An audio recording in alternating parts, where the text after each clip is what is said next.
10th meeting, of Conservation Commission, 7 PM. So our first hearing.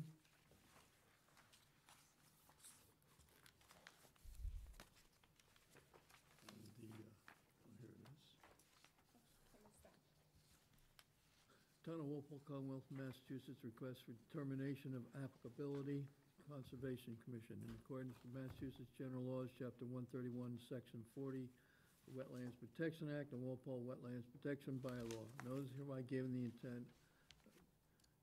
for Gigi Visani, 14 Anderson Way, map 19, lot 41-90 in Walpole, Mass. To determine if the proposed construction of a pool and fire pit, relocate a swing set and shed, and installation of fence surrounding the property falls under jurisdiction of the Town of Walpole Wetlands Protection Act and the Town of Walpole Town of Walpole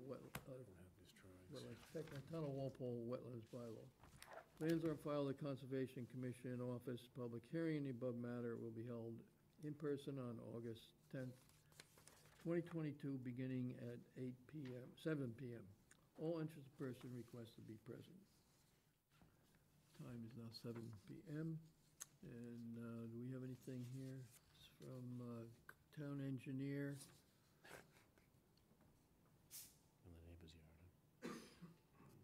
We have reviewed the plan only, and the agent will review the RDA and jurisdictional issues with the board. We have no engineering comments. This is from the Board of Health. Board of Health will not be meeting prior to when comments are due. Therefore, the Health Department would like to reiterate the Board of Health stance that they are not in favor of construction within the wetland buffer zone. The board continues to urge applicants to adopt the standard best practices for mosquito mitigation and work with the Norfolk County Mosquito Control for spraying and standing water treatments. Institute regular cleaning of gutters and provide proper grading of buffer zone areas in order to prevent low points that draw and hold water. In addition, the board always advises applicants to be aware to take appropriate measures to store all pool chemicals properly and to only discharge dechlorinated pool water from the pool when draining.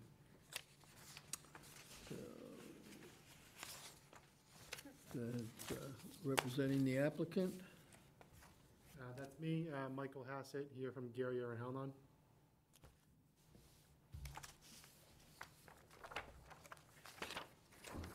Okay. Okay, I'm here representing the applicant, CJ Fasani. He's looking to construct a pool with a concrete apron and some fence. A portion of the fence would be constructed inside the 100-foot buffer. And there is an existing shed and swing set located in the buffer, which he would like to remove onto his property outside the buffer zone. And, you know, that's really the limit of the work. There's not much proposed, especially outside, in the buffer area. But we spoke with the conservation agent. She requested that wetlands be redelineated, so that was delineated by Goddard Consulting this year, and so that's really it. There's not much to it. Okay. Liz?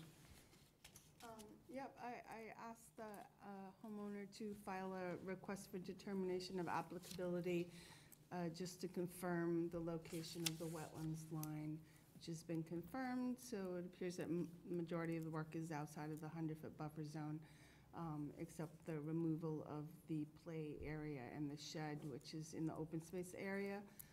And I just brought that to their attention because the Conservation Commission holds the conservation restriction on that area, even though the land's owned by the neighborhood association. So if it could just be removed and raked out and then just left to naturalize, yeah, I think we'll be fine. Other than that, I just recommend that the commission issue a negative determination, -1. Okay. Dean? No questions. No Bailey? Storage of pool chemicals, do you have a location for storing them? I don't know that offhand. Yeah, so the storage of the pool is gonna be the side Can of you the just house. identify yourself, please, if you would? Gigi Vasani, homeowner. So the storage of the pool equipment, was that a question? Chemicals, but I see the equipment storage. Is that where the chemicals would be too? Yep. Okay. So it's proposed to be on the side of the house, adjacent to the house. Okay, So well outside the 100. thank you. Emilio? No other, and I'm sure that you'll have the standard order of conditions for pools and discharge and all that other stuff that we commonly use for pools and all that, so. Yeah, we can add to the negative determination just the, condition that no pool water should be discharged towards the wetland. Generally, if there's chlorine or salt in it, we don't want it in the wetlands. Sometimes it can sit for a certain period of time, or you can use certain chemicals to dechlorinate it, but the chlorinated or salty water shouldn't be discharged to the wetlands. That's all I have. Betsy? No comments. Al? Where's the material gonna go that is excavated for the pool? The pool company has proposed for a truck to come in at a regular interval to take the debris and dispose of it at their, whatever their location facility is. I'm not aware of where that is. Okay. That's all I have. Okay. Anyone in the audience have any questions or comments? Please identify yourself for the record. Okay, hearing none, someone make a motion to close the hearing. So moved. Second. All in favor? Aye. Aye. Opposed, abstained, 700. So it's a -1 Yes. with the condition of no discharge of the chlorinated or salt water towards the wetland. Right, and since Al just brought up the stockpiling, we'll just also include no stockpiling in the buffer zone. Okay. So, someone make that a motion? So moved. Second. All in favor? Aye. Aye. Opposed, abstained, so 700. Okay, thank you. Thank you so much for your time.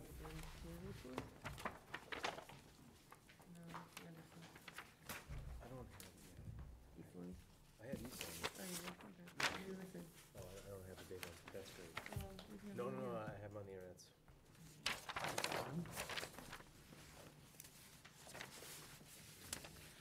This is Eastland Circle.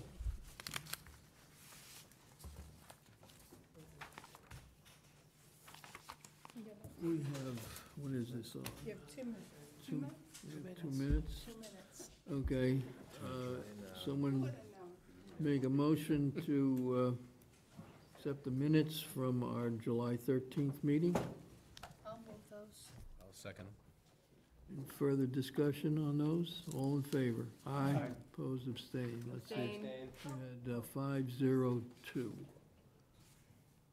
Okay.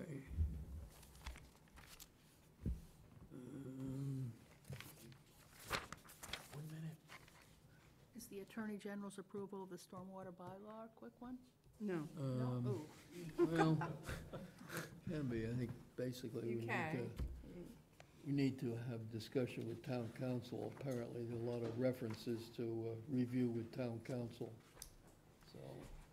Yeah, so we can review with town council, and we will have to advertise a public hearing to open up the regulations again and make some changes because the exemptions and, so, yeah, a lot of the comments are already things we did, but, yeah. Will that be something we can do for fall town meeting, or is it too late? No, it's regulations, so we don't have to go to town meeting, it's just advertising, public hearing Oh, okay. with the commission, and the commission does the So we need- regulations. So we need to schedule that at some point? Yeah. Should we talk to town council before, get their comment? Sure. Just because there were a number of references to review with town council.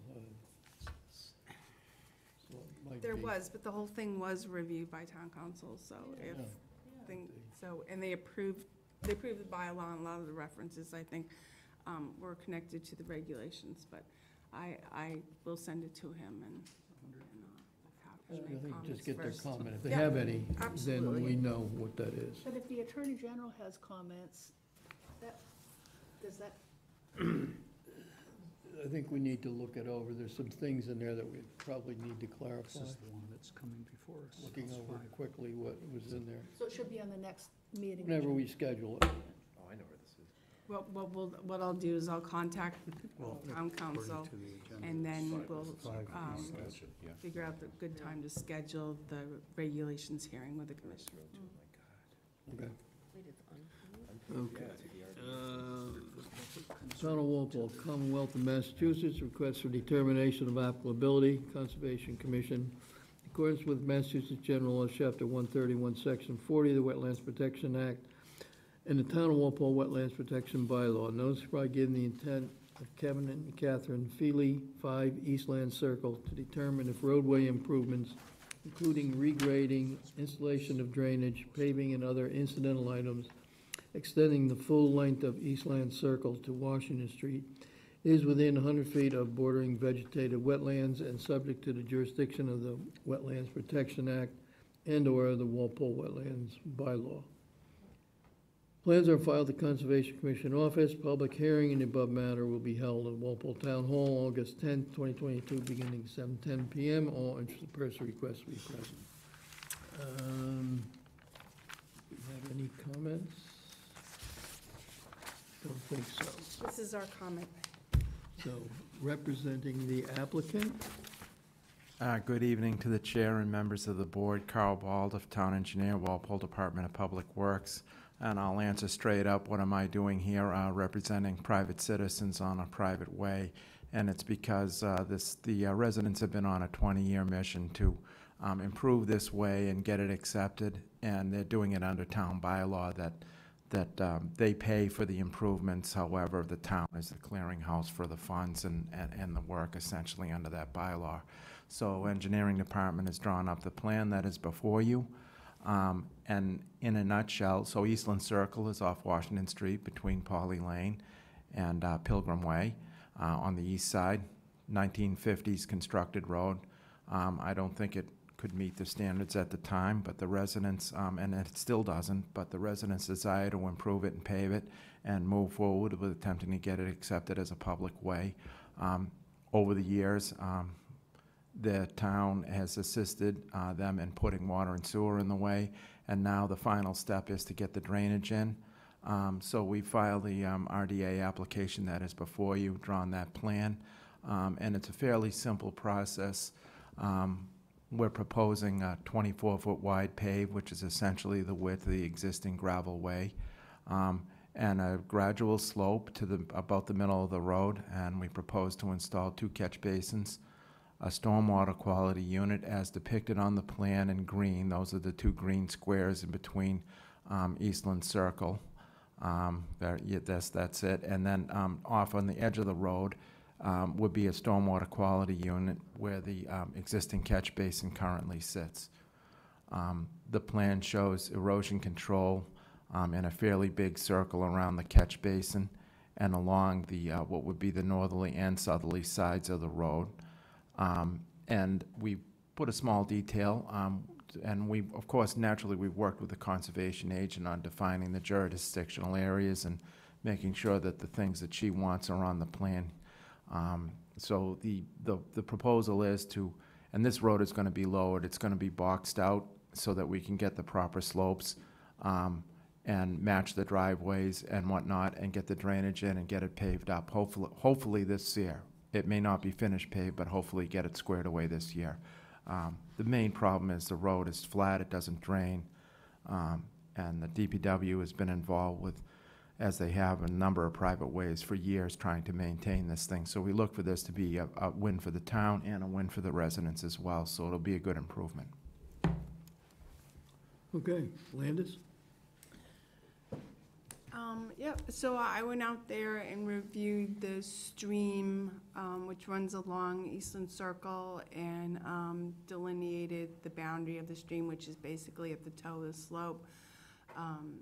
Nothing really else out there besides the stream, some wetlands along the adjacent of the stream. This project is is paving within existing gravel roadways, so they're not enlarging it, they're staying within the footprint that it currently exists, and they're improving the stormwater by including catch basins and water quality. So it does not appear to impact the wetlands, it's actually an improvement, and because it's not an enlargement of a road, it should fall under an RDA. Okay. Dean? No questions. Bailey? No questions. Doug? Perhaps this is outside of the scope of what's going on, but I see there is a cesspool within the 100-foot buffer. Is there a, I'm looking at house number 6. So, and the residents, Mrs. Kathy Feely has been the proponent of this for many years, but one of the objectives here was to get sewer installed because there were such issues with on-site disposal systems. I can't 100% say that that one is not in service anymore, but I think most of the residents down there have connected. I can actually let Mrs. Feely speak to that if she knows more than I do. My name is Kathy Feely. I live at number 5 Eastland Circle. My house, as well as number 7, across the street, number 6, we immediately connected into sewer because we had difficulty with our antiquated septic systems. The two people at the end, I'm not sure the numbers, but the other 2 homes will more than likely connect at this time. Their tanks were more updated over the years, and they were, I believe, weren't having any issues at the time. But they have the hookups and can be hooked up to sewer at any time, but they currently are not. So 2 out of 4 homes are. Okay, thank you. Media? All set? Betsy? So Carl, I was just wondering, this brook, does it go toward Bird Park? Yes, it does. And so, but it's an intermittent stream, yes? Or what is it? I'm not gonna make any trouble about it, I'm just wondering, is it an intermittent stream or is it a? It's an intermittent stream, I it's wanna not hear a. Carl say Oh, it. well, the definition of an intermittent versus a perennial is a blue line in USGS. Okay, so okay, all There's right. no blue line. Okay. Thank you. Yes, we rely on Landis heavily as our own consultant. Okay, Anything that's else? all right, I like to know where streams go, but, okay, thank you. Incidentally, we have traced the stream down across the street and whatnot. It does go down behind the footlighters and eventually merges into that whole Bird Park system, ends Yeah, up down I in can imagine where Walcott. it goes, actually, Yeah. yeah. Al? Getting a water quality unit in the stormwater system is a good thing, so I don't have any issues. Yeah. Anyone in the audience have any questions or comments? Please identify yourself for the record. Hearing none, someone make a motion to close the hearing. So moved. Second, All in favor? Aye. Opposed, abstained, 700. So you're suggesting a Negative -3. And do we need anything? Do we need any conditions on there? We can just. You have erosion control on there, right, Carl? We do. It's a little bit hard to see with the Okay, drafting yeah, we'll style. Put But you could make that a inspection of condition. erosion We'll control. put in erosion control in whatever fashion and location that you want on this. So we can just put a inspection of erosion control. Okay. So, subject to that, someone make that a motion? So moved. second. All in favor? Aye. Opposed, abstained, 700. Thank you. Thank you. Let me express my appreciation to the commission for their cooperation on this. It'll help us get the job done.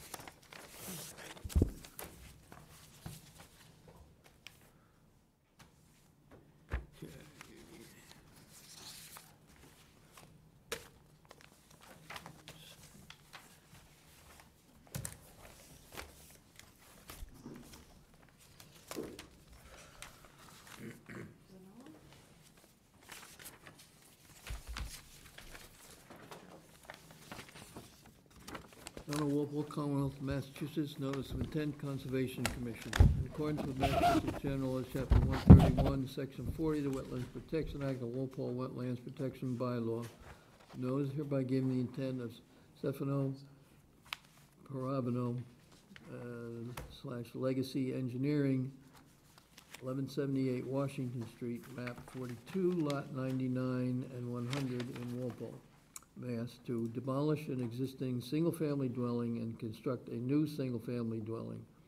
Plans are filed to Conservation Commission Office. Public hearing in the above matter will be held in person August 10th, 2022, beginning at 7:15 PM. All interested person requested to be present. Now, let's see what we have.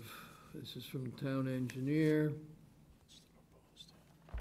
Reviewed the plan only. The agent will review the notice of intent and jurisdictional issues with the board. Plans are thorough and detailed, have no engineering comments.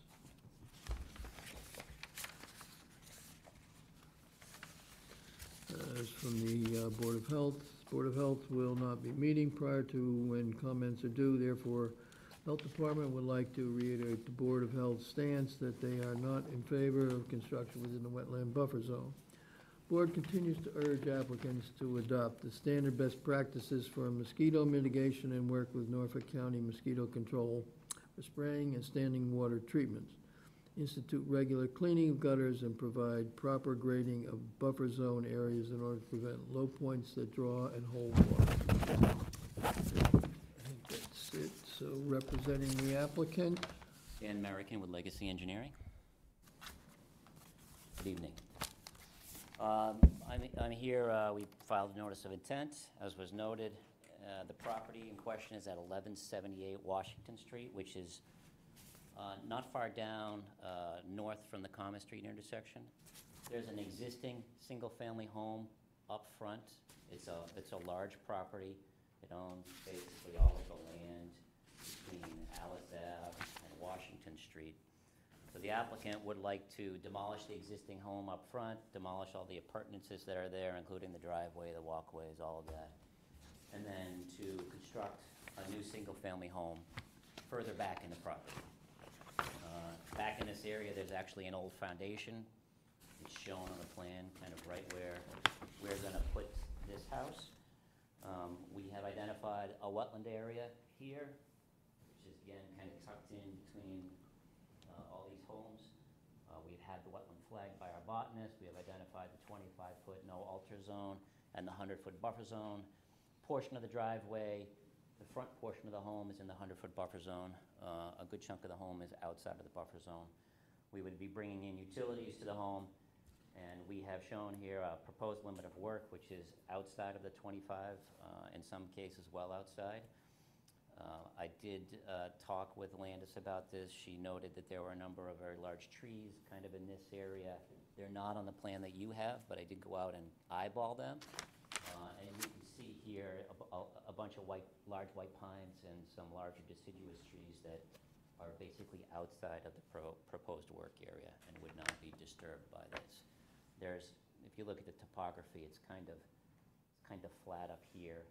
And then there's a pretty good slope down to the wetland where basically our limit of work is kind of at the top of that slope. So we're not going down into that slope and disturbing that slope.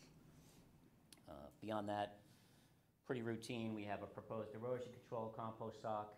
We have no alter markers. 1, 2, 3, 4, 5, 6 of them proposed. And that's about it. So I'm happy to answer any questions you have about it. Okay.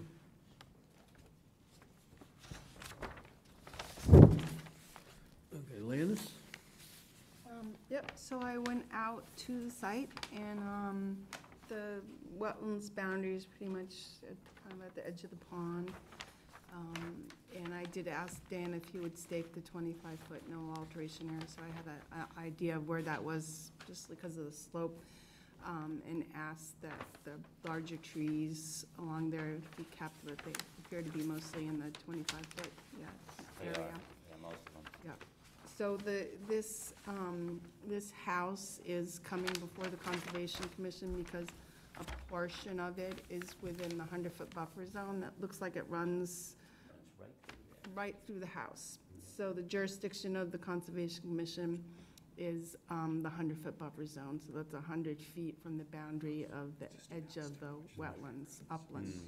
And then under the bylaw, the Conservation Commission takes jurisdiction over the first 25 feet, which we call the no alteration boundary, and that's why there are no alteration bounds on the plan. So just take that in mind, that the area of the lot, which there's some of the lot which is outside of the 100-foot buffer zone, is outside the jurisdiction of the Conservation Commission. We will look at the grading just to, also to make sure this proposed stormwater is not being directed in a way that it was not currently directed. So we want the stormwater, the rain that falls onto the lot, to go approximately where it goes before the house. So those are the items that the commission looks at. So the only other comment I had is, I didn't see on your plan roof drain. How we handle? So We can do that, if you Yeah, want to make so that a condition. we'd I like the roofs. Certainly can add a roof recharge system. yes, then I would recommend the commission require that No all problem. the stormwater from the roof be infiltrated into the ground. That helps replenish the groundwater and the pond. So that's something we do like to see. That's it. That's all I have. Okay. Dean? Not a lot, as most of it's outside. We typically like to see the retaining wall plan, how you're gonna drain the blocks associated with it, its construction. Hoping we can get that. We have a retaining wall right off the porch? Sure. I can add that. I mean, well, we actually have a detail They for that. have a detail. Oh, I'm zoomed in too Yep. much. Oh, here it is. Okay. All right, no comments from you then. Haley? No comments. Doug? The excavated soil, what are you gonna do with that? It'll be, any excess will be trucked off-site. Okay. So there's a little bit of, we're very close to existing grades around the house. The house kind of sits right at the top of the hill. So some of the excavated materials will go into leveling off the front yard here.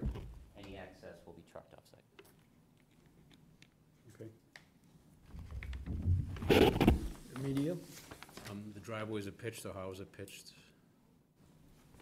It would be slightly cross-pitched towards the wetland. That's all.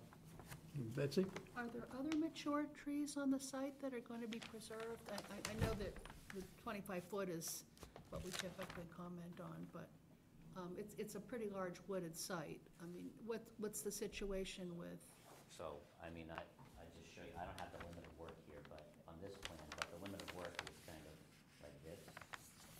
So all of this Yeah, is undisturbed. All of what is undisturbed? Can you show them? Yeah, it's the area all that she's circling right now up there on the right side will all be as it is now. It's woods and wetlands. I can put it in the case file. You can put that up. okay, thanks. Anything else, Betsy? No, not at the moment. Al? I don't see a detail of the erosion control. What are you gonna use? It is, So if, and Al, if I could just, so I asked Stephanie to put up, this is from Near Maps. So this is March, this kind of gives you an idea of the lot, where the pond is and where the trees are and the area where, you know, a lot of the lot will still be wooded. yeah, that's all staying untouched. I don't have any problem with that. I just wanna know what the erosion control. It's right here, L. It's a 10-inch compost sock. You got it folded, yeah. Oh, okay. Hey, Al, you fell into the same trap I did. Okay, Okay. I'm good. Too zoomed in. Okay. Anybody in the audience have any questions or comments? Please identify yourself for the record. Well, I'm Alan Doyle. Please step up to the Go microphone. The microphone, please. The hearing is recorded, so that's why Absolutely. I it'll only understand this. pick you up if you're at a mic. All right. Yes, I appreciate the opportunity to speak before the committee. I As I said, my name is Alan Doty. I'm a butter to this project. I live on Alice Avenue. I'm here with many of my friends and neighbors who are able to attend today. And we have quite a few questions and concerns, some of which are rather complex. And we want to understand the implications of the project. We want to understand the regulations, which are also complex. And what I would like to ask the committee would be a stay for at least 1 month so that we can review these and be comfortable with them ourselves. Say that again, you want, when you are requesting what? A stay for at least 1 month For making a decision on the project. For what purpose? So that we can further research what the implications of the project would be. We're reaching out some other resources, and as I said, it's a complex project and a complex issue. We want to make sure that the wetlands are protected and that there's no environmental issues. When was the notices sent out to abutters? 3 or 4 weeks ago. I could look, hang on. Basically when we filed it. I don't know if you have that. The date we filed it was the date the notices were sent out. Is this it? Just look at the date of my cover letter. Okay, so that's July 13th? July 13th. Wow. A month ago. That was the date we received it. And that's when the notice to abutters went out? Yes, all the notices went out by certified mail that day. Okay. Certified or the certified list? But they Certified did- with green cards. Yeah, okay, so that was that. Have you made any effort to bring your questions to the office for review? Actually, some of the people here have some other questions and specifics they want to talk about, but in general, we're just very concerned. Yes, we got the notice for abutters in beginning of July. We got the notice for this meeting 2 weeks ago. It's the middle of summer, people aren't around, so we really not had a chance to be able to get together and also to get other resources to help us to understand this. What are your questions? Do you have any questions now? I'll defer to another one of my friends.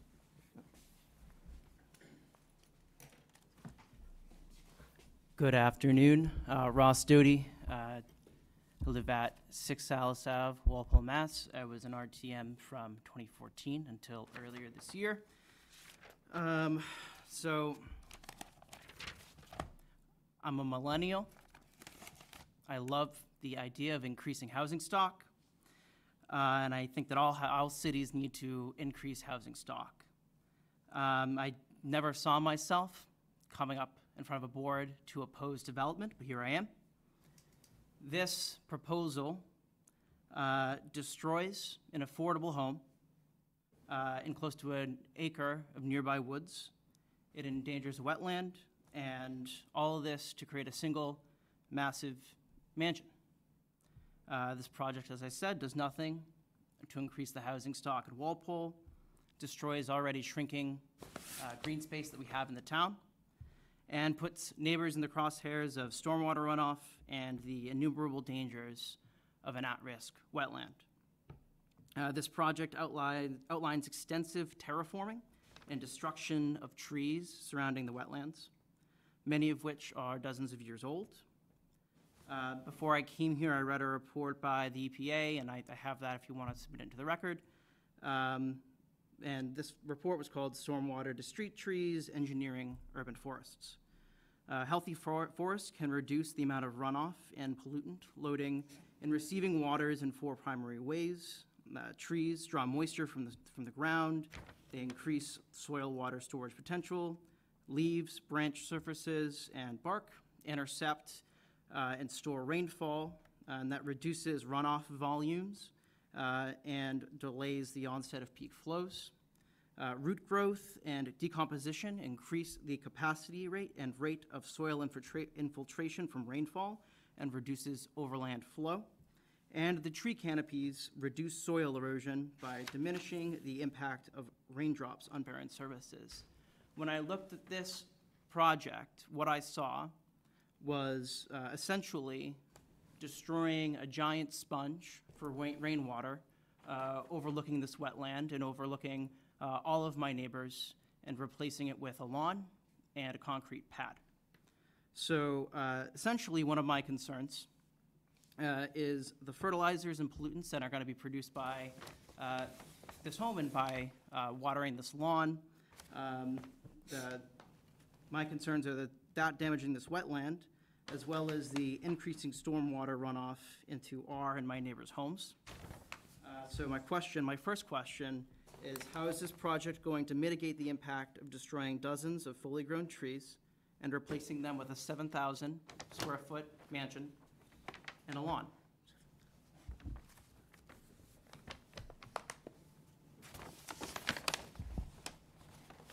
Okay, you have any other questions? Sure.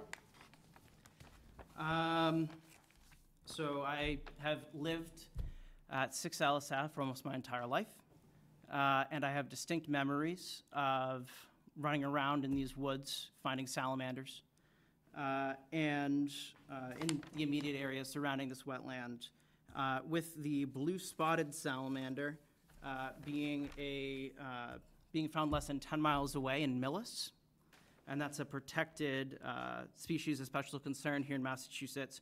What steps have been taken to ensure this specific habitat is not home to the blue-spotted salamander?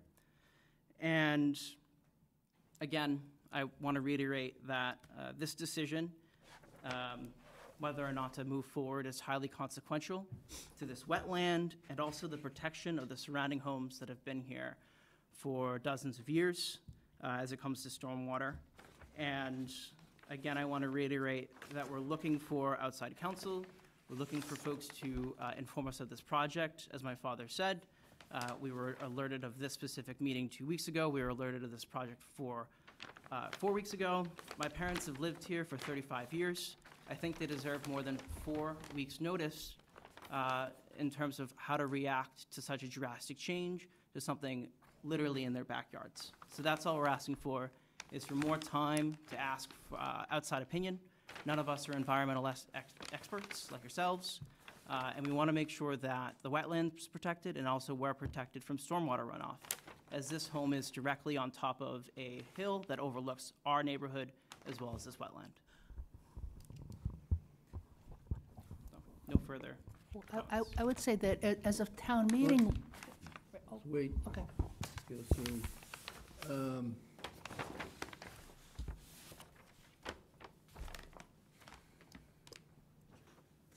Is there any other comments or questions from the audience? Thank you for your time. I have one over here.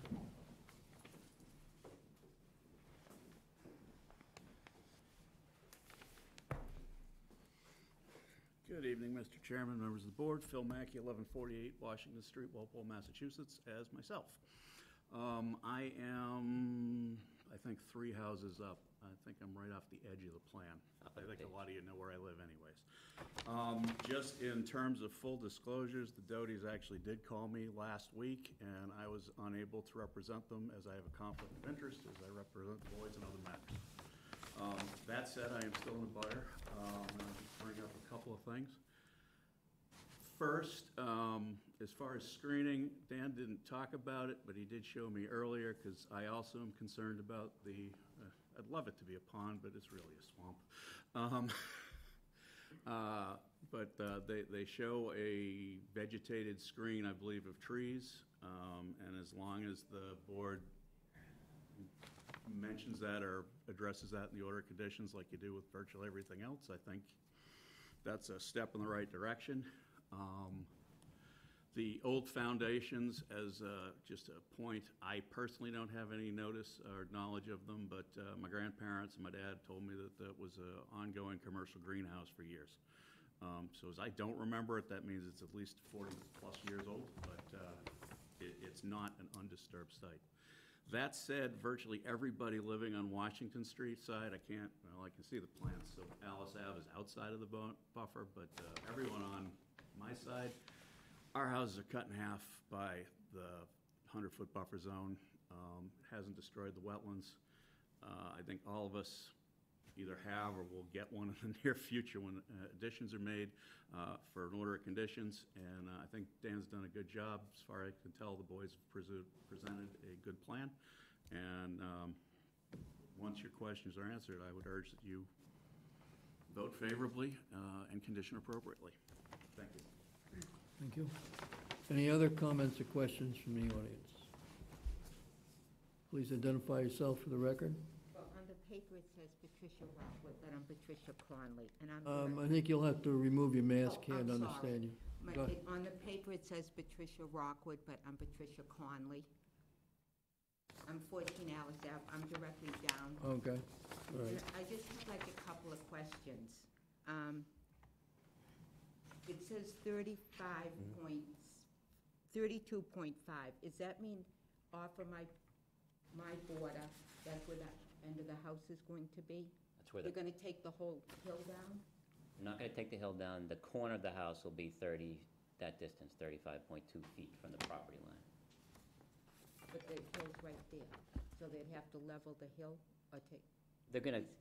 There'll be some leveling, of course. Okay. But The house will be up?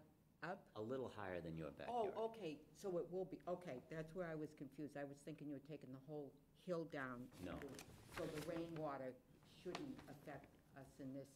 No, there's very little flow going in the direction of Alice Ave. Most of the stormwater runoff flows towards the wetland area. Okay, and now would there be trees, or they'd put anything there, or just there'd be like just that retaining wall that you were talking about?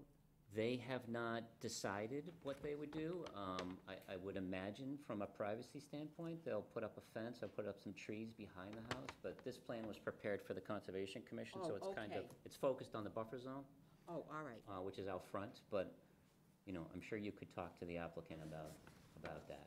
All right, I wasn't sure how to do this, so. Yep. All right, well, thank you. Sure.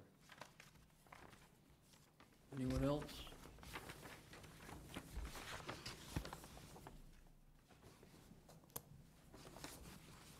Hello, I'm Pamela Doty. I live at 6 Alice Ave. I just would also encourage you to allow a continuance because we have consulted with an environmental protection organization, and we really would like to be able to complete that process and come back in front of the board with any recommendations they might have. Thank you.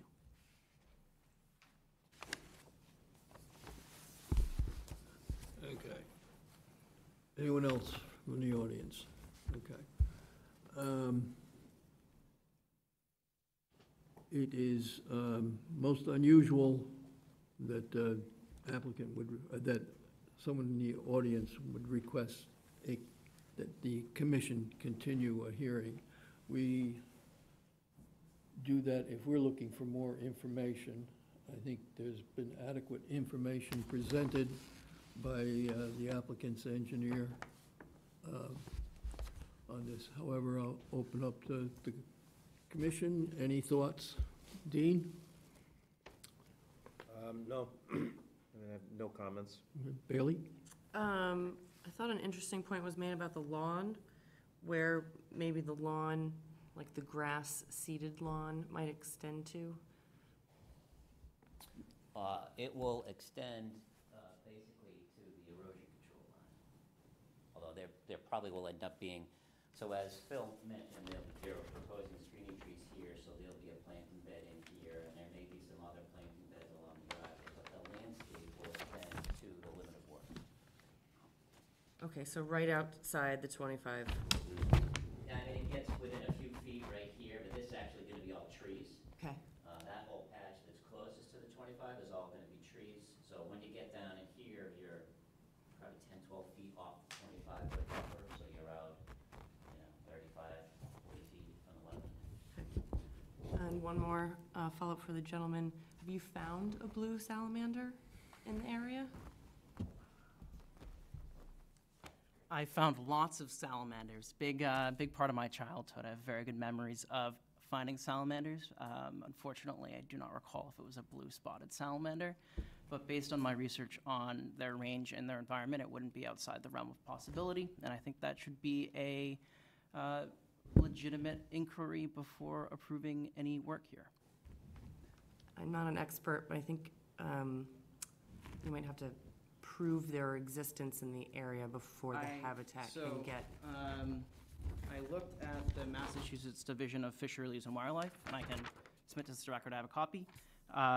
There are instances of the blue spotted salamander being less than 10 miles away in Millis. So vernal pools are protected under the Massachusetts Wetlands Protection Act if they're inside the wetlands. So there's no proposal to fill the wetlands. And they have to be certified. Absolutely. Well, from reading this proposal, there were vernal pools within this wetland.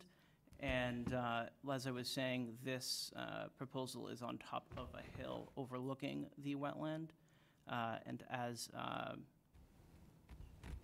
my proposee friend over here had mentioned, all the water from this area will be directed to the wetland, and any sort of pollutants or fertilizers on the lawn would I also be understand directed that, but way. the jurisdiction of the Conservation Commission, so they only have jurisdiction under the Massachusetts Wetlands Protection Act and regulations and the local bylaw. And so vernal pools are protected if they're in the wetlands. So if this proposal was to cross the wetlands, then the vernal pool information would be pertinent. But the activity is all outside of the wetlands area in the buffer zone. Under the Massachusetts Wetlands Protection Act, the 100-foot buffer zone is just a jurisdictional area. And if we didn't have a bylaw in town, you could build right up to the edge of the wetlands.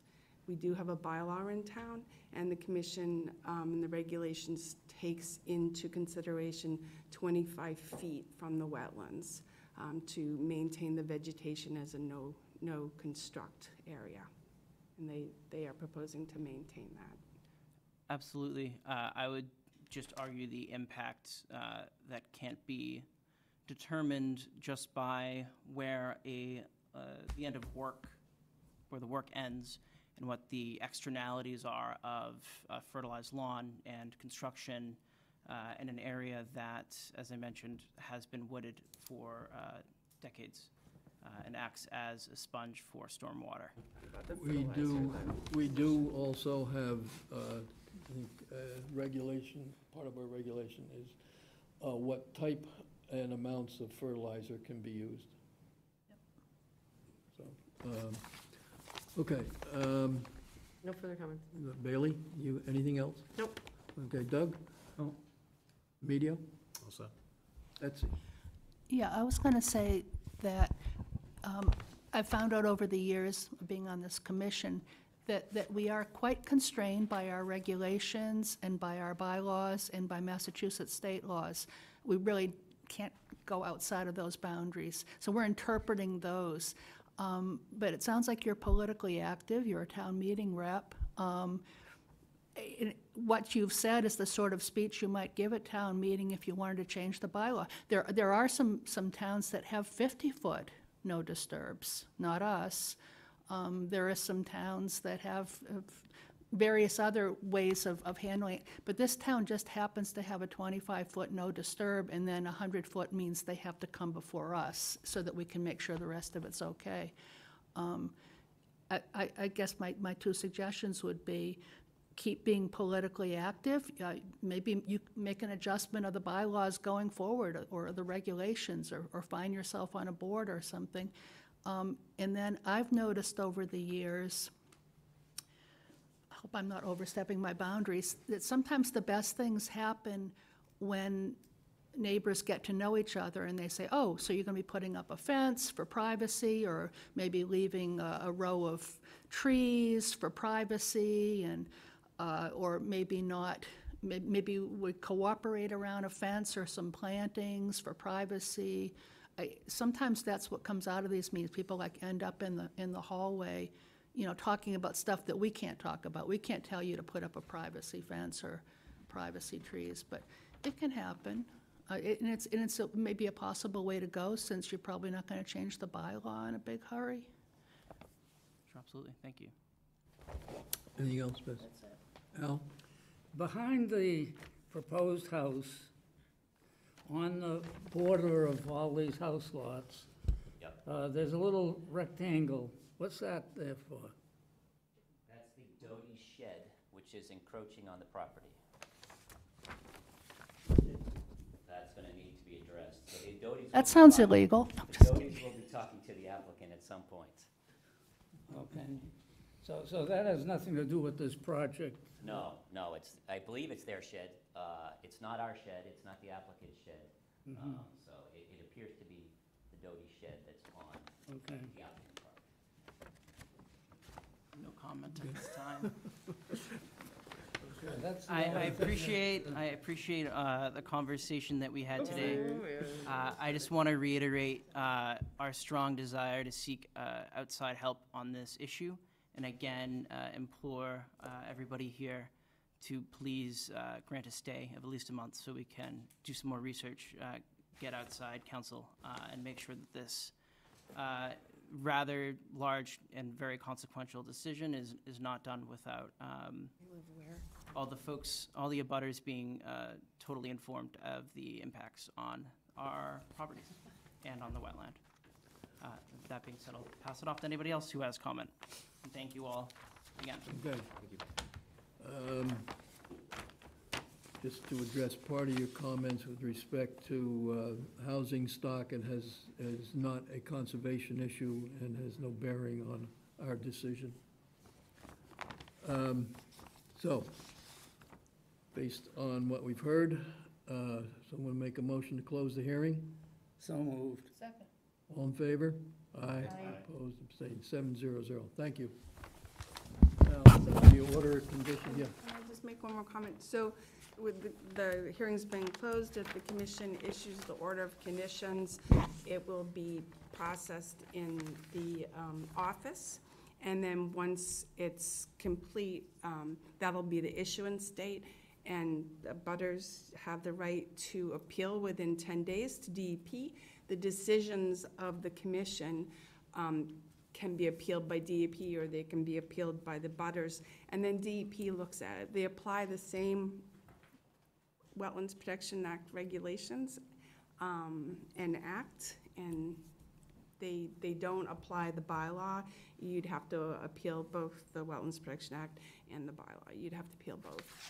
But they tend to be, like I said, under the Wetlands Protection Act, you can build right up to the edge of the wetlands. Under the bylaw, the commission has the 25-foot no alteration area. And you explain how to appeal the bylaw? You have to write a letter. There's a form that you fill out to DEP.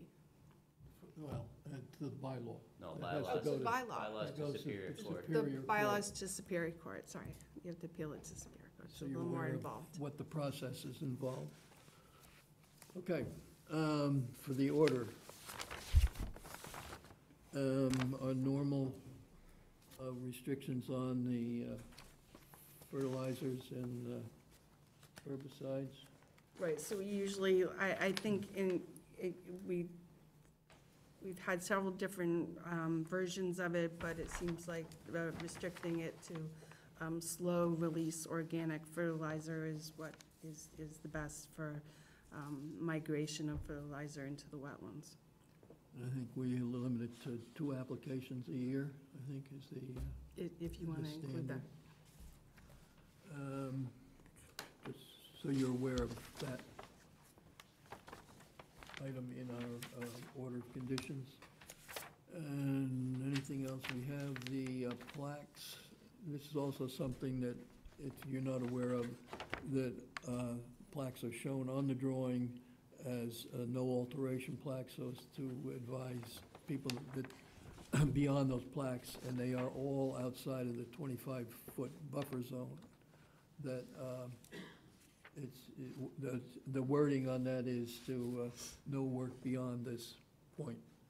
So that is also, and they said all of these are beyond the 25-foot no disturbed area.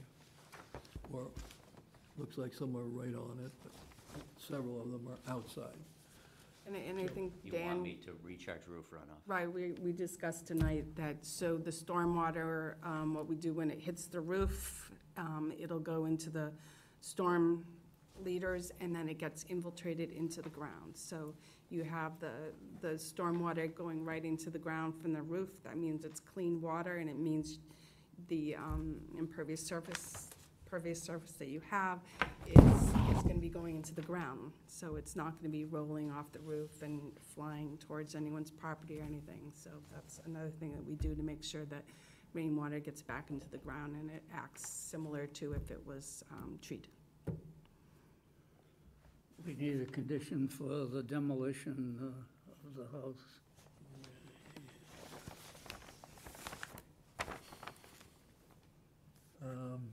Yeah, what is that? That has to follow. So what is that, is it a concrete foundation? Oh, it's a good question. Is the foundation stone or concrete? Concrete. Concrete.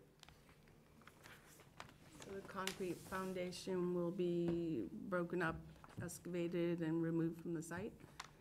Yeah, I'm more concerned about the roofing material and all that kind of stuff to make sure that that just doesn't go in the hole and covered up. Oh, yeah, no, that all has to be disposed of in accordance with state. Well, but state there are still regulations. places where they just put it in the hole. Yeah, yeah. Want to make sure that doesn't No happen. burial of demolition wetland. materials on site. Yeah.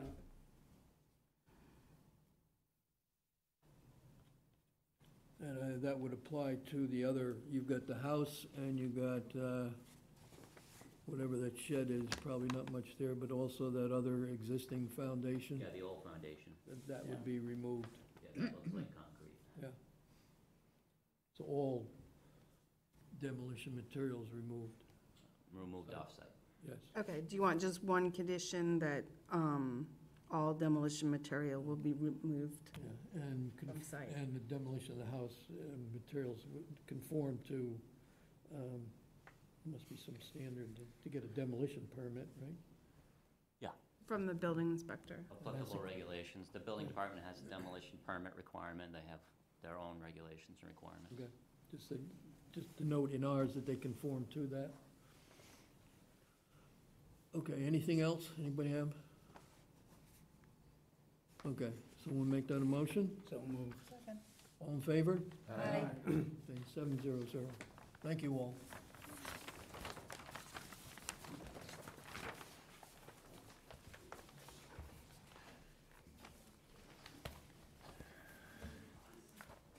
Good meeting, yeah, that was fun.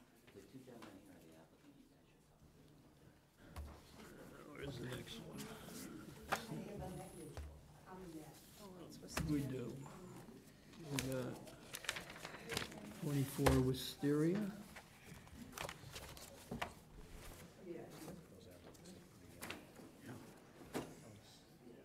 Once I realized who they were, I was like, oh, the building mansion.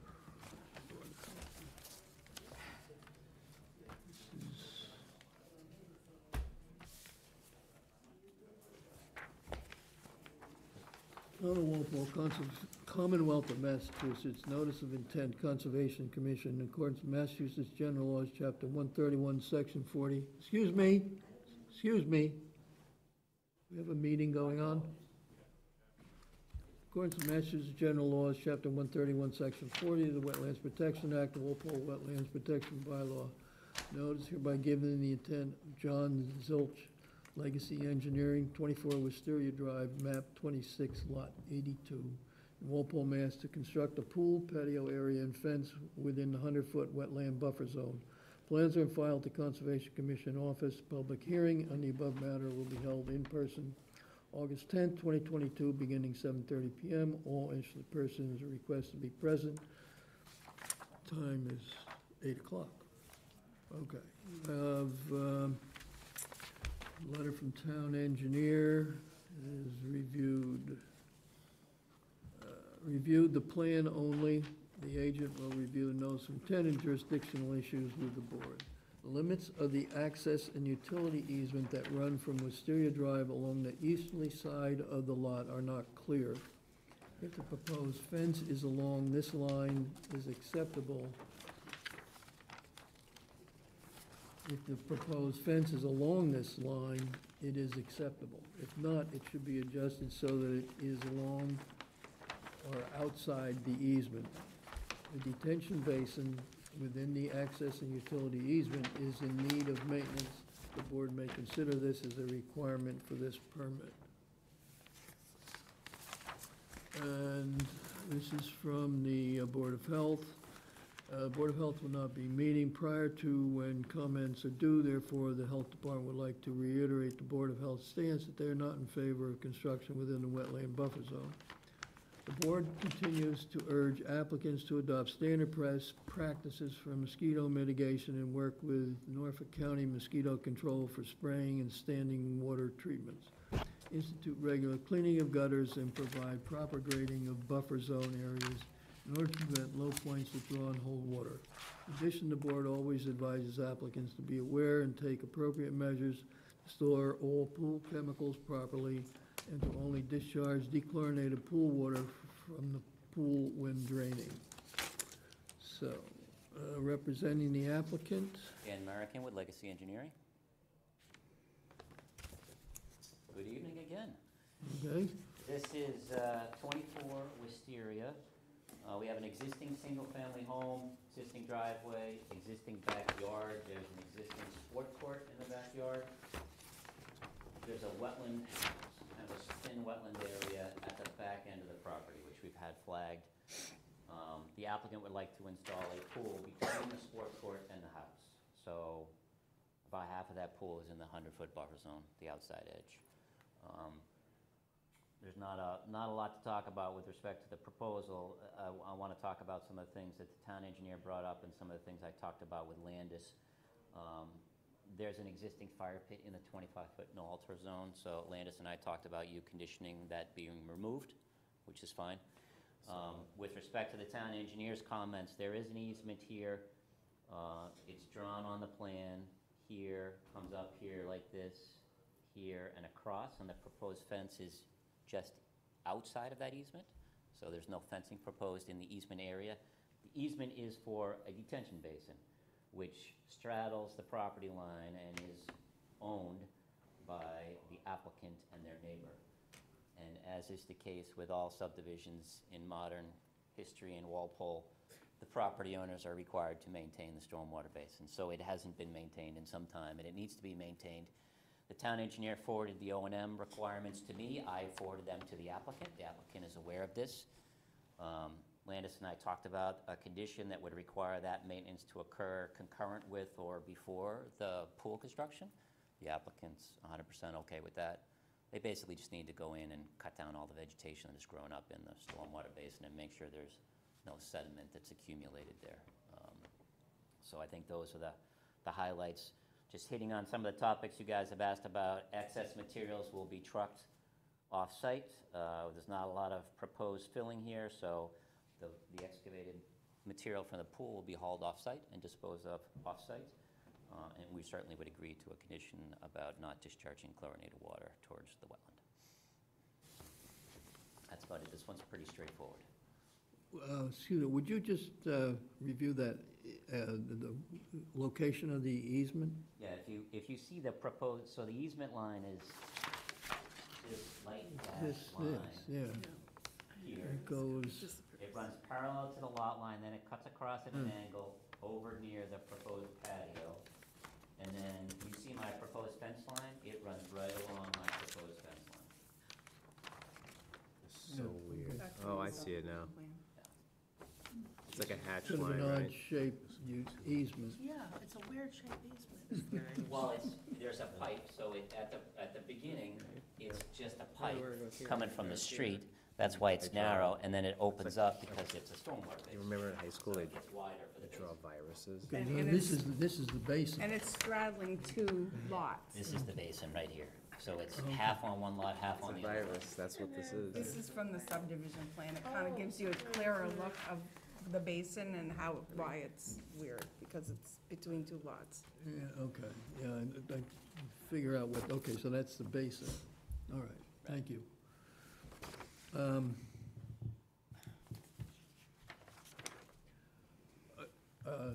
Are you done? I Did am, you yeah. finish? Okay, Landis? Wow.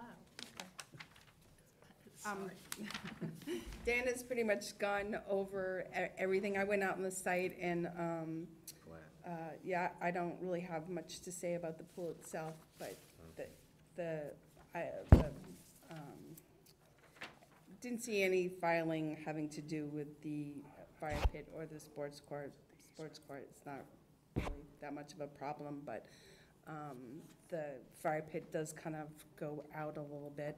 So if they could move that, I think that would be beneficial, and then just clean up some of the cut brush and stuff behind the shed and take care of the basin. I think that would be great. Sure. Just their part of the basin? They only have rights to their part, so the other neighbor is obligated to maintain the half of the basin on their property. So I have urged the applicant to work with their neighbor to do it all in one shot. Okay. Should we send a letter to to both of them, I guess, about cleaning up the basin separately from what we put in the order, just so it's on record? How many basins do you think there are? Is there anything else, Landis? No. Okay. Dean? Which way are you gonna take the soil out, Dan? Which side of the house? Probably the left side. I would imagine the left side, because the right side is pretty tight to the detention basin. Yep, all right. So I'm guessing to the left on the driveway side. And this is not, the pool and the patio is not gonna change any of the way the stormwater runs off currently, right? You're not gonna do a lot of grading. No, it all sheds basically back through the backyard towards the wetland area, and obviously some of it breaks into the detention basin on the right. And where are you storing the pool chemicals? Probably in this pool chemical shed. Yeah, so the pool equipment is on the right side. That's crazy. Genius. Okay. Okay, anything else? No, thank you. Okay, Bailey? Following up, if you're taking the dirt out on the left side, I see your compost sock kind of stops somewhere in the middle of the sport court. Could you bring that up more so it encloses the whole area of where you're gonna be? Sure. I mean, just so you know. Or is it because of the grading? Why I do that, because, you know, water flows downhill, right? So if you look at the contours, all the water is going like this. Yeah. I'm happy to do it, but, you know, it's basically on the uphill side of the backyard. Okay, well then you don't have to do it. I don't need them to spend more money on something that doesn't need to be done. I'm just calling it out. Thank you. That's it. Okay. Doug? You may have explained this, but I perhaps missed it. Touching the no alter zone, there's a U-shaped wall Yeah, existing? there's a little retaining wall there.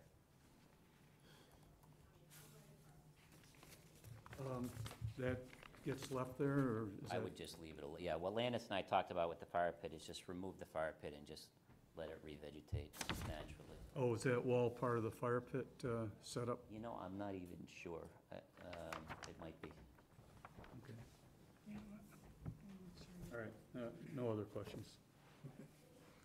No questions. Media, okay. Betsy? Well, okay, comment and a question.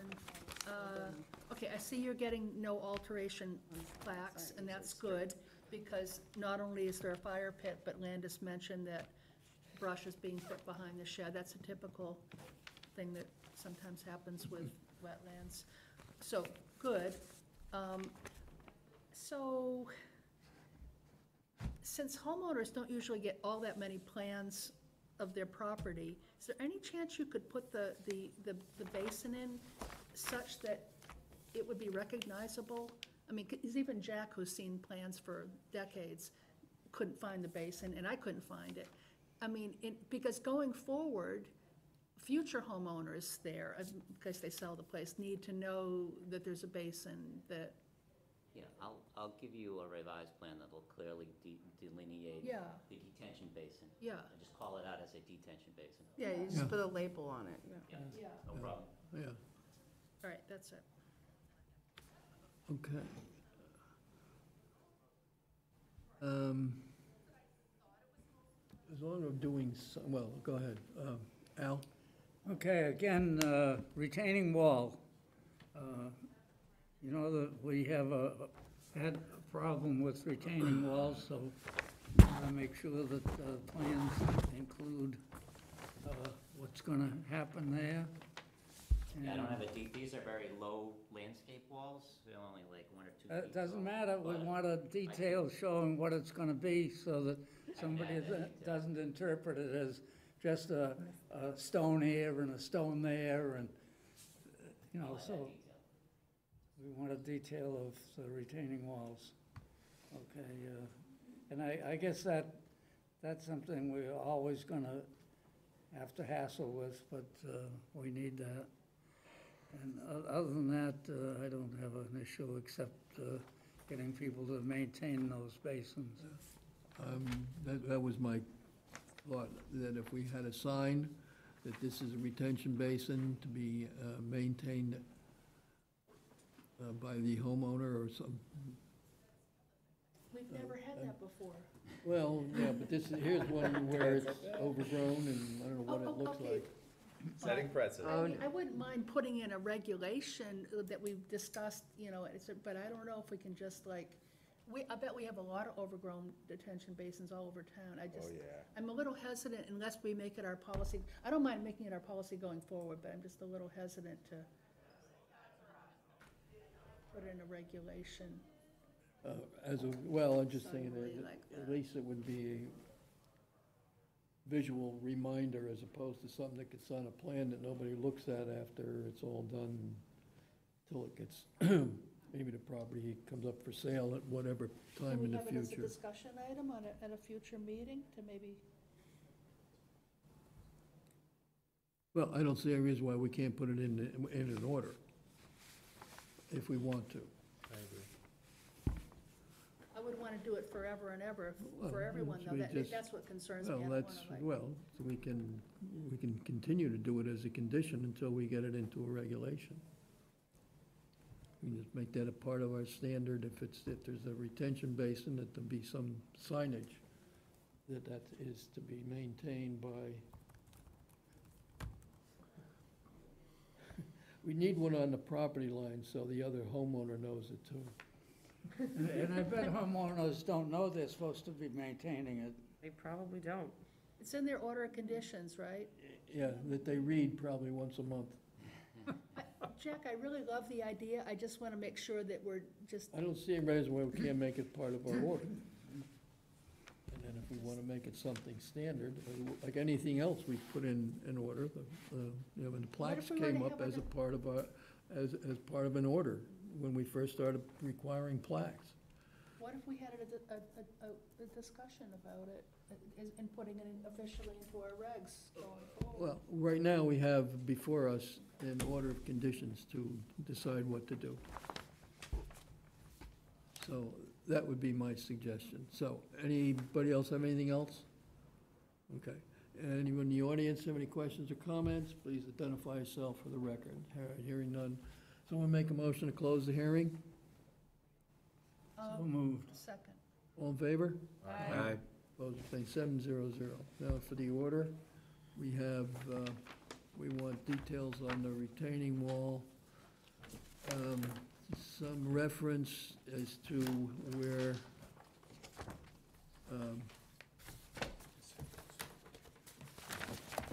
the trucks will be coming. And just indicate on there that they'll be coming out on the existing driveway. Or else you need a construction pad. And we have the plaques. I would suggest that we have some signage, I would say. Probably all we need is one. It's decent One, and size. try to keep it simple, like, I don't know, homeowner to maintain stormwater basin, Yeah. something like that. Yes, yeah, just this stormwater basin to be maintained by homeowner, however word, is that all right? Yeah. If it's going on the property line, do you think it should indicate house numbers so that it's clear that it's both homeowners are responsible for this?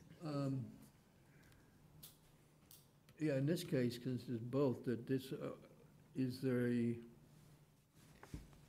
is 24, and what's the 28, is that the abutter? The neighbor, I believe, is 28. Yeah. It says 28 on the drawing. Yeah, 28. So Correct. that, yeah, that would probably be a good idea, that detention basin to be maintained by property owners of 24 and 28 Wisteria Drive.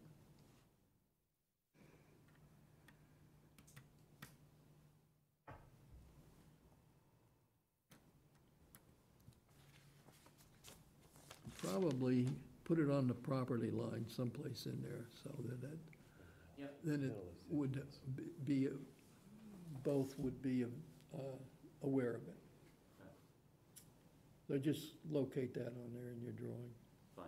You're making changes. So do you want me to still send both of them letters too? And the letter, I think, is separate. Yes, individual letters, that, then it's covered, plus what's in the There's a couple order of other conditions. in that subdivision, by the way. I'm sure there are. I think they all You need build any of them, Dan?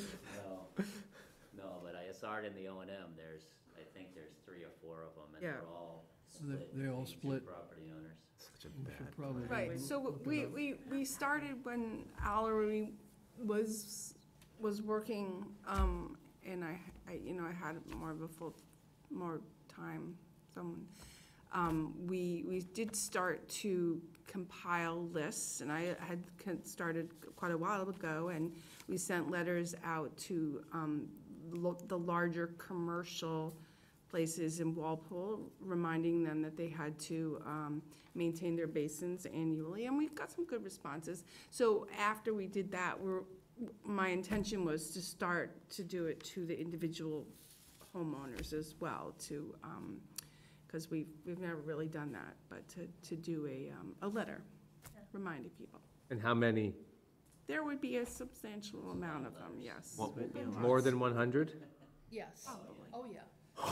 Especially Most, since some most are of, on. most of them are, I think, on individual lots, but there are a fair number that are split between, that seem to be, what we tried to do in recent years is make it one homeowner responsibility, but there were a number of subdivisions that came in and they wound up splitting them for, like, I think was this subdivision one of those reduced lots?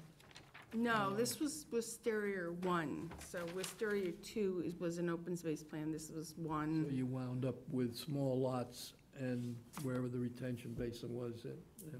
Right, that's Yeah. Wisteria 2 has smaller, that- yeah. Anyhow, The first phase, it has regular sized lots, yeah. okay. And we Anything else? usually catch them when things gets, you know, when things are gonna be sold or something like that, and they go out, or when they want a certificate, they haven't got, they were supposed to get back in the 90s. There's a couple times when I've approached homeowners and told them they need to do it. I was just on your plan, can you put remove fire pit on the plan? Yep. That would be great, Good thank you. idea.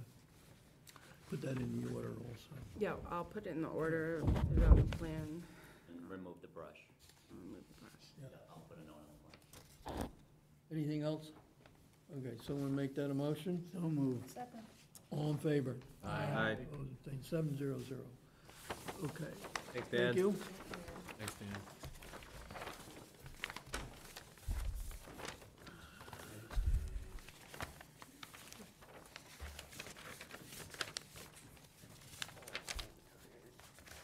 So now we have the discussion.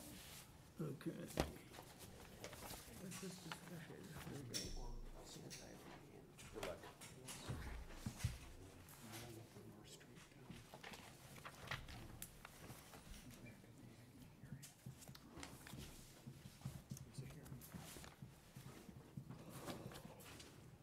Where, yeah, in that field. Yeah. We talked about that. Okay, what do we have? Brookside Village, okay. Got something for Brookside Village.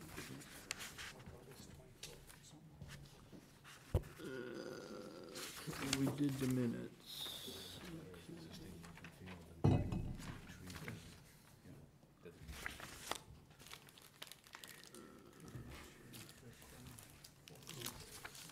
All right. We want to, we have a discussion now regarding retaining wall and some other issues on Brookside Village. So Landis, you want to fill us in what's going on here?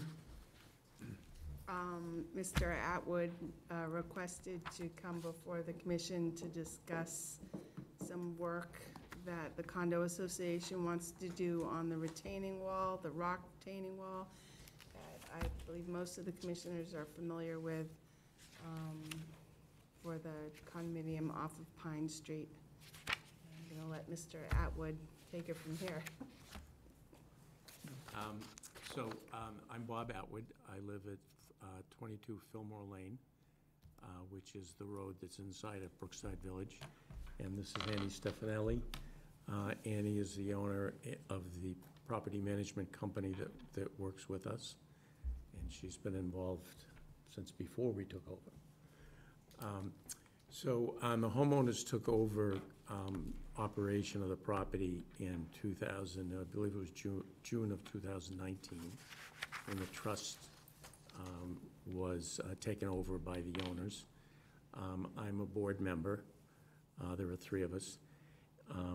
I'm also a civil environmental engineer, and I've been pretty much involved with the retaining wall issue from day one. We would like to do some additional stabilization work on the wall. I don't know how much detail you want me to get into about the wall. It's been before the commission quite a number of times over a period of time. If anybody wants more or background on it, I'm happy to do that, but I think it would be just what you plan to do now. okay. So what we feel that the wall was not adequately stabilized last year when there was some touch-up work that was done by the builder. So we would like to try to stabilize it adequately for the long term. We also need to install the 4-foot security fence that, as an agreement with the builder, we took that responsibility. So that would be a part of this job. So the scope of work would basically to place 3 to 5 inch riprap across the face of the existing wall at about a 45-degree slope, to add additional stability to the smaller rocks and material that are in the wall. It would wrap up onto the top, and it would continue the, do you all have the sketch that was provided? It would wrap up on the top. The security fence would then be approximately 2 feet off the wall, because it's a boulder wall, so it's a little hard to say exactly what. We don't have a Stephanie, can you put that up on the? Online, I guess. I don't have, oh, it's on. You sent it to us in an email. Was it on the email? Oh. Yeah. Thanks, Steve. Just don't You all break. received it on July 27th. Caught red-handed.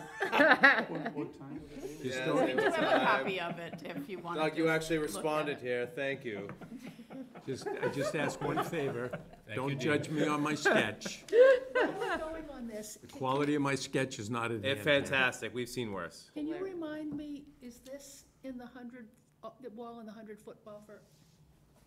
The very end of it is. Okay, because I remember it was a bit complicated as to why you were before us. It was because of the threat of the wall affecting possibly the wetlands below. Riverfront area. But as far as like. It's riverfront area, Betsy. Oh, it's riverfront, okay, that's right, that's Okay, right. I'm sorry, I'm not actually, I'm not actually, where is the wall in this plan? How do I, can I go up, Where the buildings are? can I go up there and show Is you? it the whole thing? The buildings are dark at line the edge of the is? wall. Oh, it's the whole thing? It's the whole thing. It's that dark okay, line I that see it. runs I right got it. there. Your Certainly. cursor's on it. This It's one right the, there. it's 476 linear feet, I believe. It's huge. Wow. So not a little section? No. This is the wall right here. And it varies, the distance of that wall varies as you go along from the footings of the porches and decks that are here. Some of them are within 3 or 4 feet, some of them are 10 feet. And we propose to, this section of the wall is, was adequate, was properly built and is stable. From this point to here was not. And that's the part that we want to add additional riprap on to further stabilize it. The stabilization is needed to ensure no further erosion and to make sure there's adequate stability to protect the footings and so on that are in close proximity to the wall. We would prefer to do this now and have it in place for the future as opposed to come back and have to deal with it every several years, which we fear will occur, will have to occur. So this is a fix it and be done with it. Obviously, we'll monitor it, but this is a fix it and be done with it effort. And that did not happen last fall. So that's the objective. We would certainly put a, I'm sorry, the other thing I wanted to say, the fence that was a part of the original approved orders and conditions would run this side of the wall. This is the high side of the wall, that's the low side. It would come down to here where there would be a 10-foot gateway. The fence would go all the way across. The gateway would provide access to the retention pond. And then the fence and the repairs would end here. There would be some minor grading and additional lumency just in this section right here. Okay, And that's the whole story. yeah, thank you. Yes, you want I to just add? want to point out to the committee one item. The townhomes, there's 1, 2, 3, 4, 5, 6 in the larger area on the plan. The 1, 2, 3, 4th townhome that sits in the closest proximity to this wall, I think, Bob, correct me if I'm wrong, the footers supporting the deck are about 2 feet away from the retaining walls, the boulder wall structure. We have seen torquing already in that deck, so we are gravely concerned about the stability of the wall and want to, make sure we've spoken with several contractors, and Bob, as he says, is a civil engineer. We've been, hugely successful with riprap stabilizing. One of the, advantages of the rip is that it doesn't have any toxins, there's no mortar, there's nothing that can leach off and run off into that retention basin. So we think it's a viable solution that won't break the property, maintaining year after year and coming back to the commission. Okay. I think the other thing that I'd like to add is we did ask in the letter that this be done without the need for submittal of a new notice of intent. Okay, okay. Landis? Yeah, I agree. I don't think they have to submit another notice of intent if it's sort of maintaining a wall or correcting a situation that should have been done previously. At the toe of the current wall is just the grassed area, so they're not going to be disturbing any vegetation or cutting anything majorly down. So it's really not going to impact the resource area, or the riverfront area for them to do what they're proposing to do. Okay. Dean? No questions. Haley? No questions? Doug? No questions. Emilio? All set. Betsy? Just a comment, I assume the building inspector is concerned if a beam is torquing, but maybe that's a rhetorical question. Well, We will fix we're more concerned than the building inspector is. So we will be We want looking at that stabilization. issue further. It is stable for today, and we will take a closer look at that issue shortly. Al? By stabilizing it, that makes it easier for the routine maintenance to take place and enables them to do a better job. So I think that this is a good thing, and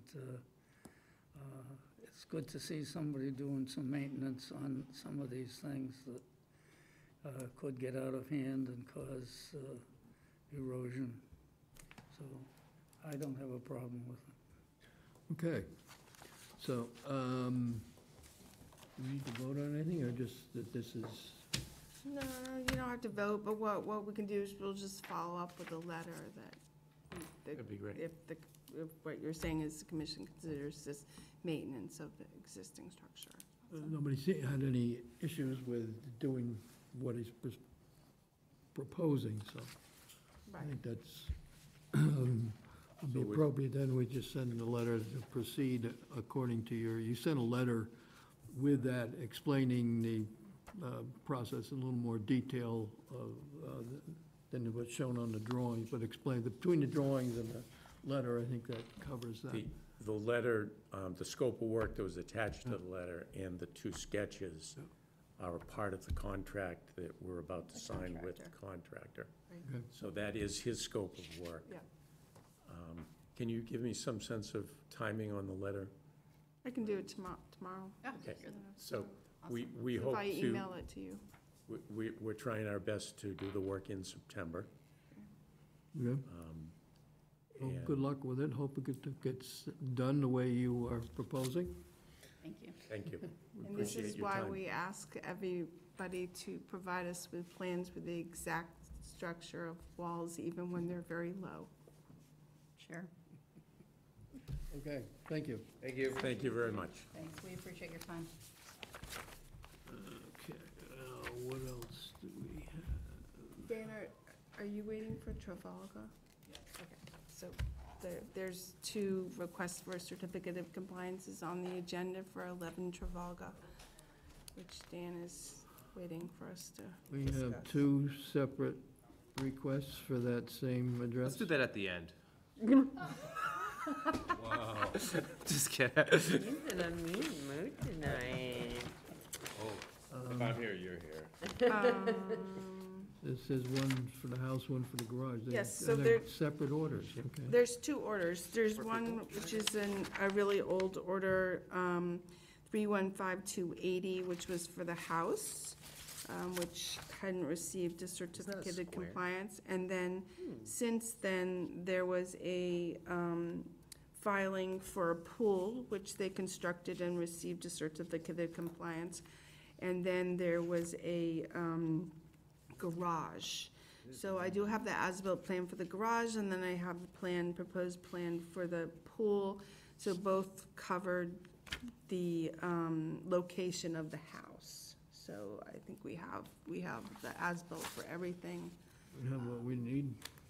And so I would request that the commission, or recommend that the commission issue the certificate of compliance for both 315280 and 3151089. And I just want to do a final inspection on the 1089 before we issue it. When were those filed? When was the first NOI filed?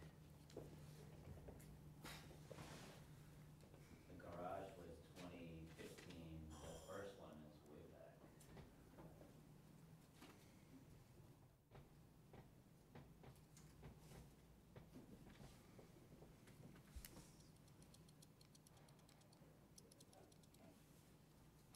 Same owner, though. It is, yeah. Yeah. Same owner. What happens? The 280 was back in 1990. Wow. Why such a delay? That was six. Why such a delay? Oh, it actually is pretty common that a lot of these order of conditions that were issued back in the very early 90s didn't get certificate of compliances. The closing attorneys find it, so if you never sell your house, you don't figure it out until you're ready to move. Right. What happened to us? They're trying to close next week. We were buying it, and the Dan's order like- conditions came up, and we were like, well, I'm we should sure. probably get that fixed. They did it before we bought And it. sometimes they Landis is don't very pick it nice for up. putting you on here. The first time the house is sold, sometimes it's not picked up. It comes up sometimes the second or third time that an attorney picks it up and it hasn't. They're still open. picking it up more often Yeah. now than they used to. All right, so we'll make a motion for, we got 315, 280, one at a time. So for 15, 280, Moved. we've got first and second, Motion and a second. All in favor? Aye. 700. And for 315-1089. So moved. Second. All in favor? Aye. Opposed, abstained, 700. Okay. Now, what's, Thanks, Dan. okay, thank you. So I'll just take the as-built you gave me tonight, and I'm just gonna do a quick inspection, and then we'll process it, and, okay, thanks. We need to sign. Oh, yeah. Lots of stuff to say. Oh, yeah. Did you sign anything today? We haven't signed anything yet. How do we get retention basin cleaning with that sort of same impetus as the OOCs?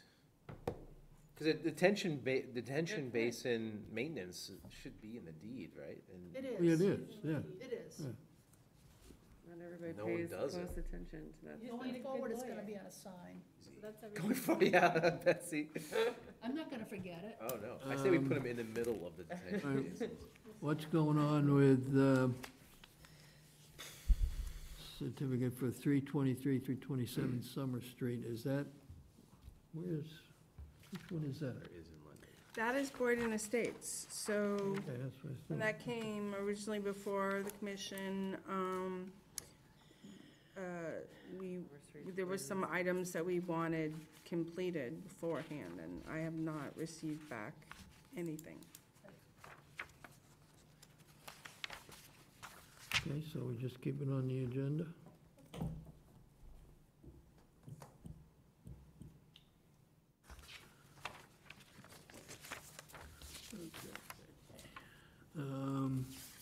So not ready yet.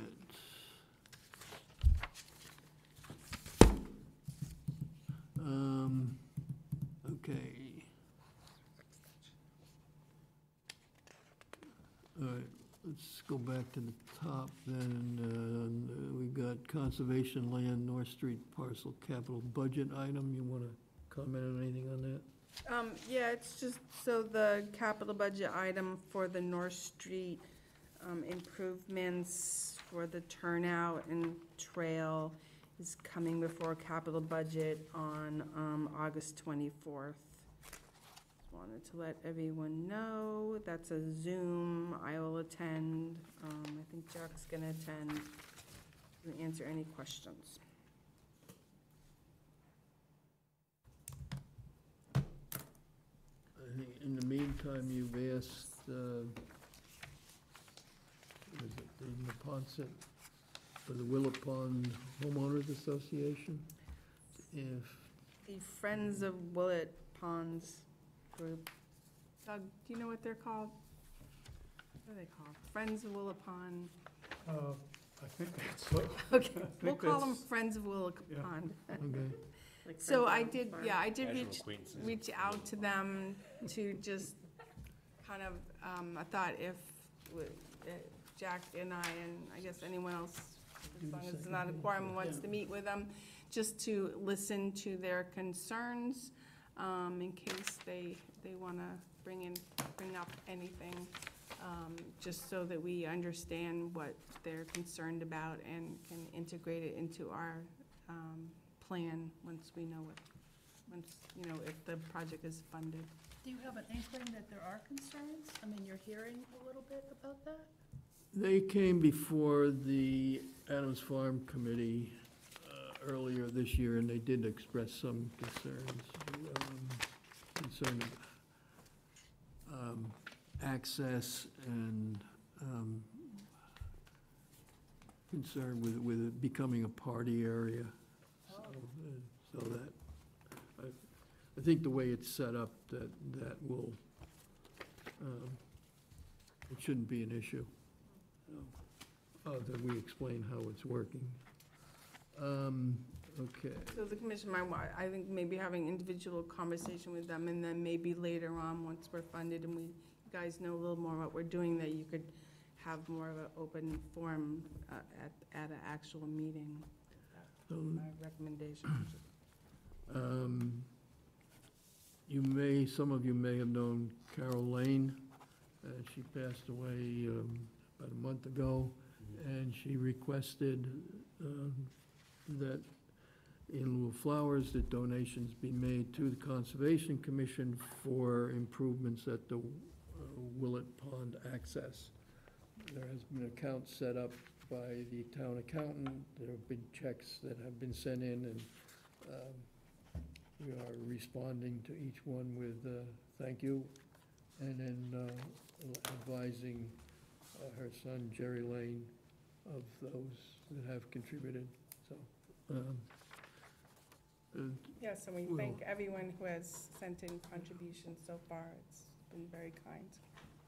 So, and there may be, we've gotten, and all gifts have to be approved by the select board, so that goes before them, and they have approved a certain number and or more that Landis has forwarded to them for also, for acceptance.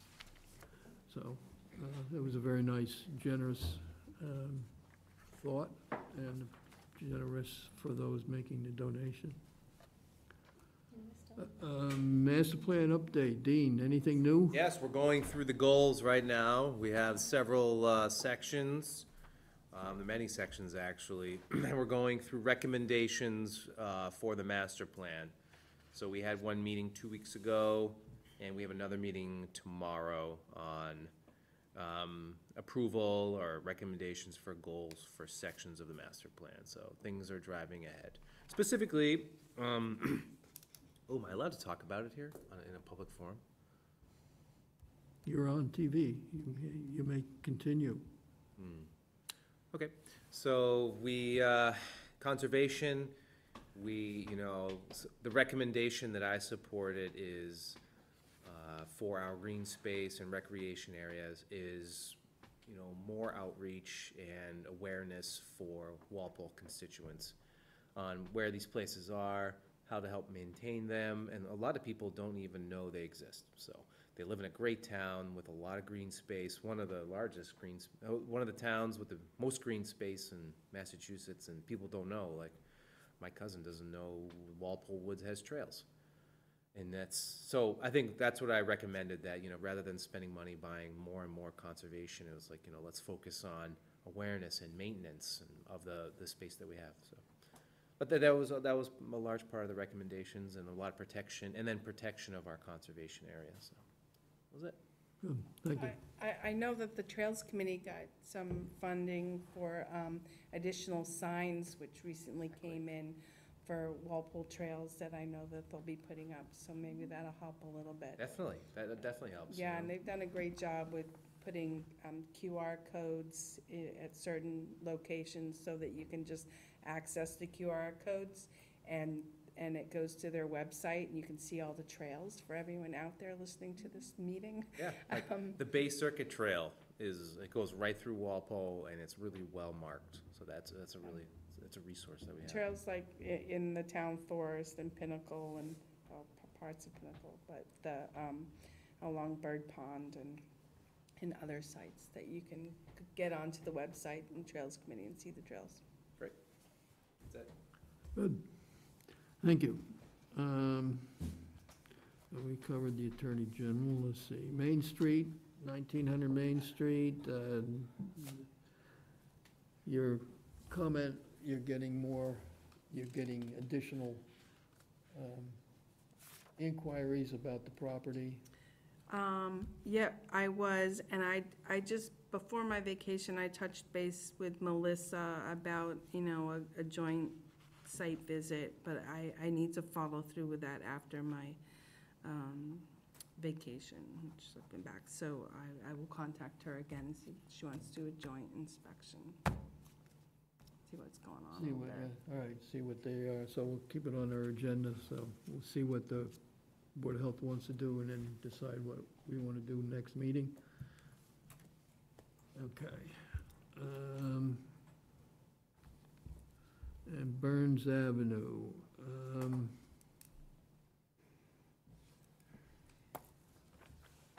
You indicated in your report that we have not received a report from the developer, that we anticipated receiving one for July, which didn't come in.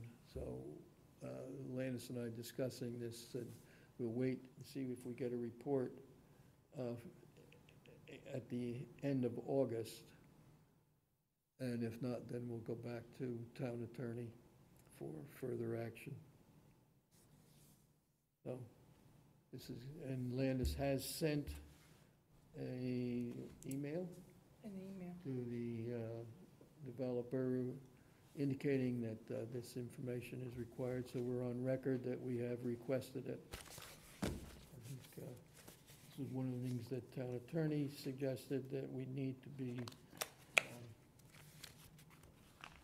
need to give the developer time to respond to these issues. So he did do the erosion controls finally, so it did take him a little time. So we felt it best to wait till, see if we get our report at the end of August.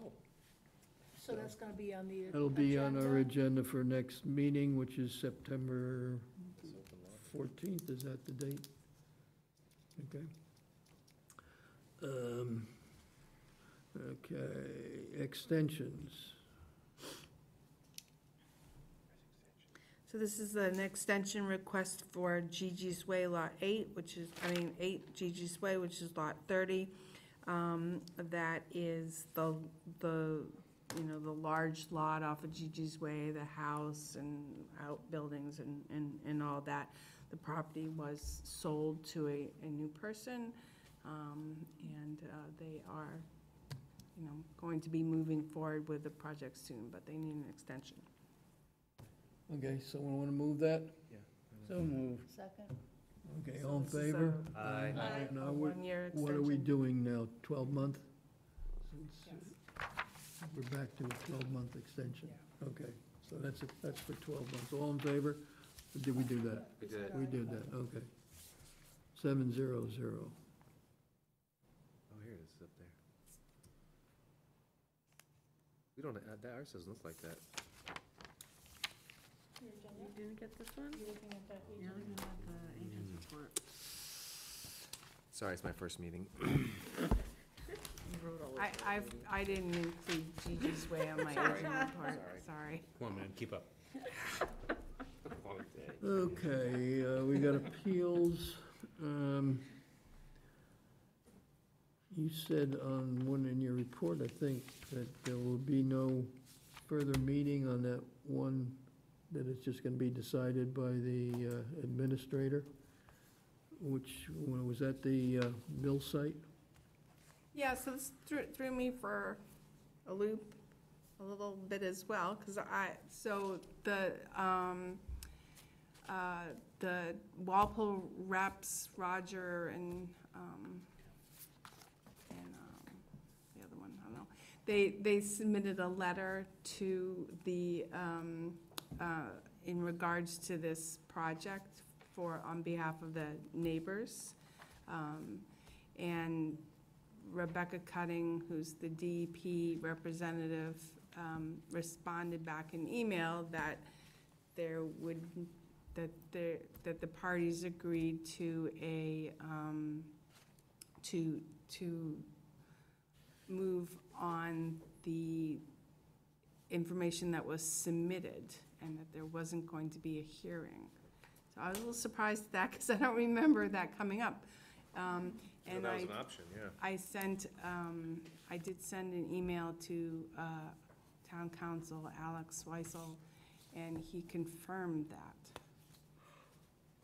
No, we're just waiting. We're waiting. So what was submitted was testimony from Betsy, and testimony from me, and testimony from Chief Bailey regarding the buildings, and then the brief from Town Council, which cited past cases that supported our opinion regarding the foundations and what constitutes a historic mill complex.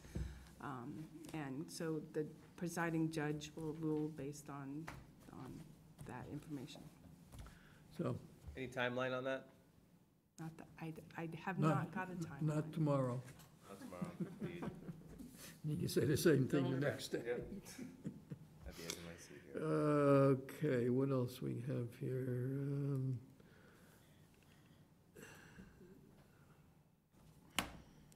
Was there another, okay. Correspondence, what do we got? Jarvis Farm, anything? Yeah, just the notice from Solitude Lake Management that they're treating the Jarvis Farm Pond. Then the letter from Patrick Shields about the capital budget schedule, which we already went over, and the letter from AFA regarding the acceptance of the gifts for the Willow Pond access in memory of Carol Lane that the Board of Selectmen accepted. And Allied Recycling, what's going on there?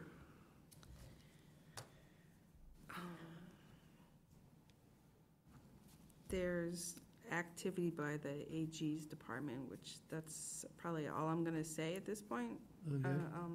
Publicly. Like the state? She's not gonna comment further. Oh, yeah, fair enough, fair enough. Okay.